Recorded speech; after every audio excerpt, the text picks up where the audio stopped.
कम कर दो उसके बारे में। मैं कहता हूं नासमझ लोग हैं सर। ये तो विशुद्ध भारतीयता का एहसास कराता है। छत टपक रही है, बाल्टी लगी हुई है, पूरा हिंदुस्तानी फिल्मों का सीन है। मैं इसलिए उसके लिए शिकायत ही नहीं करूंगा। स्वच्छ भारत अभियान में गांधी जी के चश्मे को हम टांग देते हैं। वैसे स्वच्छता की ओर गांधी जी का चश्मा, जरूरत थी चश्मा पहनने की। सर अगर टाइम मशीन हो तो वापस चला जाए, वो ज्यादा बेहतर था। श्री मनोज कुमार झा जी। शुक्रिया। 5 मिनट। शुक्रिया उपसभापति महोदय। जब आप 5 मिनट या 3 मिनट कहते हैं तो लगता है जैसे फांसी देने से पहले अंतिम इच्छा पूछी जा रही है। ये समय आप ही लोग तय करते हैं। मैं जानता हूँ सर, आपका दोष थोड़े ही है, लेकिन दुखड़ा भी कहाँ रो। आप बोले। अब मैं बड़ी खुशी हुई, माननीय मंत्री जी यहाँ हैं, अभी नवनियुक्त मंत्री जी हैं, बड़ा अनुभव है हरियाणा का और अच्छा विभाग भी मिला है। चुनौतियां भी बहुत हैं, फोटो वोटो तो अपनी जगह। सर मैं स्मार्ट सिटी से अपनी बात शुरू करूंगा। अब ये स्मार्ट सिटी सरकार भी बहुत बोल नहीं रही है सर। इनकी एक चीज मुझे अच्छी लगती है, अच्छा सा नाम रखो, उस नाम के पीछे काम ना हो तो धीरे धीरे बोलना कम कर दो उसके बारे में।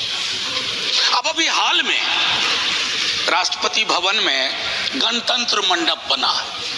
साहब गणतंत्र का मंडपीकरण नहीं होना चाहिए, ये उचित नहीं लगता है। बहरहाल उपसभापति महोदय, विजय साई रेड्डी जी, प्रियंका जी, इन लोगों ने बड़ी चिंता व्यक्त की पार्लियामेंट की बिल्डिंग में कल जो हुआ या पिछले वर्ष जो हुआ। मैं कहता हूं नासमझ लोग हैं सर। ये तो विशुद्ध भारतीयता का एहसास कराता है कि जब बाल्टी से पानी सर टपक रहा हो। चेक कर लीजिएगा, नासमझ सब। अच्छा मैं वापस लेता हूँ ना, एकदम भूपेंद्र भाई, इसलिए आपको यहाँ रहना चाहिए। मैं ये कहना चाह रहा था कि मेरे साथियों ने शायद इसकी मर्म को नहीं समझा कि छत टपक रही है, बाल्टी लगी हुई है, पूरा हिंदुस्तानी फिल्मों का सीन है। मैं इसलिए उसके लिए शिकायत ही नहीं करूंगा, बस शिकायत नहीं करूंगा। सर मेरी दूसरी चिंता है कि स्वच्छ भारत अभियान में गांधी जी के चश्मे को हम टांग देते हैं।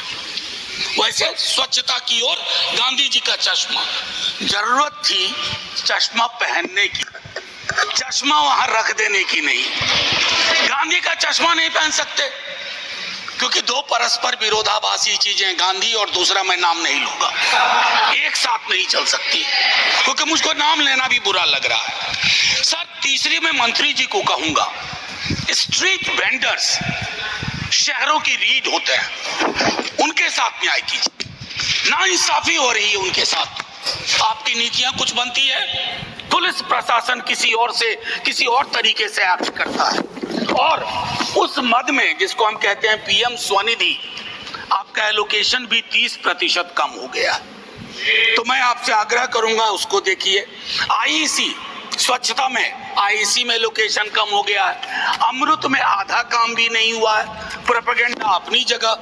और मैं एक चीज कहूंगा माननीय मंत्री जी को आपके माध्यम से, सर शहरीकरण की जरूरतों को गांव को समझे बगैर नहीं किया जा सकता। जब तक ग्रामीण पलायन, ग्रामीण अर्थव्यवस्था उस पर आपकी नजर नहीं होगी, आपकी पकड़ नहीं होगी, तब तक शहरों में लोग आएंगे, आप एकोमोडेट करने में फेल करेंगे। आपके बदले कल को हम हों तब भी वो दिक्कतें होंगी। मैं एक चीज और भी उसमें कहूंगा, संपत्ति का असंतुलन भी शहरों में बहुत दिखता है सर एक चीज और कहूंगा, हमारे शहर जब बनते हैं, कोई बिल्डिंग बनती है तो आपको श्रमिक लगातार चाहिए, मजदूर लगातार चाहिए, और वो मजदूर जब आपको बिल्डिंग बना के देता है उसके बाद वो मजदूर आपको भारी लगने लगता है। वो जहां रहते हैं उसको आप स्लम कहते हैं और उस स्लम को अपनी नजरों से दूर करना चाहते हैं। स्लम हमारी नीतियां पैदा करती है। स्लम में रहने वाले हमारी आपकी तरह के लोग हैं, उनके बारे में दृष्टिकोण साफ साफ होना चाहिए। और ये सैटेलाइट मेट्रोपोलिस नहीं कि एक स्लम रिहैबिलिटेशन किया, दिल्ली से 40 किलोमीटर दूर जाके रख दिया। कैसे काम करेंगे, कैसे रोजगार चलेगा? तो ये चीजें सीवर ड्रेनेज के बारे में कई साथी बोल चुके हैं। मुझे तो अक्सर याद आता है विद्यार्थी जीवन में हड़प्पा मोहनजोदड़ो की ड्रेनेज सिस्टम की तारीफ सुनता था। सर अगर टाइम मशीन हो तो वापस चला जाए, वो ज्यादा बेहतर था। मैं और एक आखिरी चीज करूंगा सर, आजादी के बाद अपने देश में multi caste multi community housing society बननी शुरू हुई थी सर। आज वो सारी चीज, आखिरी 30 सेकंड सर, आज वो सारी चीजें खत्म हो गई। जातियों के नाम पर हाउसिंग सोसाइटी है, समुदायों के नाम पर हाउसिंग सोसाइटी है, और कुछ समुदाय के लोग किसी भी सोसाइटी में नहीं रह सकते। ये हमारी राजनीति और नीति ने